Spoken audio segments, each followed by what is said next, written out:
రేవంత్ రెడ్డికి సంబంధించి కేటీఆర్ అప్పుడే యుద్ధం ప్రకటించినట్టుగా అయితే తెలుస్తోంది. ఎన్నికల్లో హామీలిచ్చి ఇన్ని రోజులైనా ఒక్క రోజులో అన్నీ చేస్తాను, ఇన్ని చేస్తానన్నారు. కాబట్టి రేవంత్‌పై అయితే ఆయన యుద్ధం ప్రకటించినట్టుగా తెలుస్తోంది. సో, కేటీఆర్‌కి సంబంధించిన ఈ విషయం ఇప్పుడు సోషల్ మీడియాలో సైతం ఎంతో వైరల్ అవుతోంది. మరి రేవంత్ రెడ్డిపై ఆయన అప్పటికే దారుణమైనటువంటి కౌంటర్‌లేస్తూ ఉన్నారు. అసెంబ్లీ ఆవరణలోకొచ్చినటువంటి ఆయన మరి ఒక్క రోజులోనే అన్నీ చేస్తామన్నారు. అసలేమైంది? ఇప్పటికే ఎవరిని వదిలిపెట్టే సమస్య లేదు. ఇప్పుడే ఆట మొదలైంది. ఎన్నికల హామీలంటే ఊరికే అనుకున్నారా? వచ్చిన రోజునే లెక్కలు చెప్తున్నారు అంటూ చెప్పారు. రేవంత్ రెడ్డి ప్రభుత్వాన్ని టార్గెట్ చేసేందుకు బీఆర్ఎస్ నేతలు సిద్ధమైపోయారు.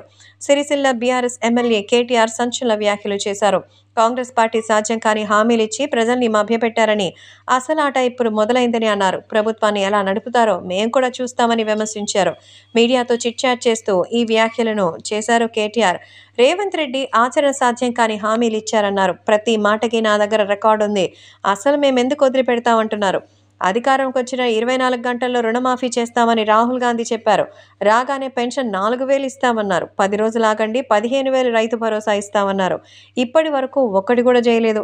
మొదటి కేబినెట్ భేటీలోనే 6 గ్యారెంటీల చట్టబద్ధత కల్పిస్తామన్నారు. ఏమైంది? 1,00,000 రుణమాఫీ చేయడానికి ఎంత ఇబ్బంది పడ్డామో మాకు తెలుసు.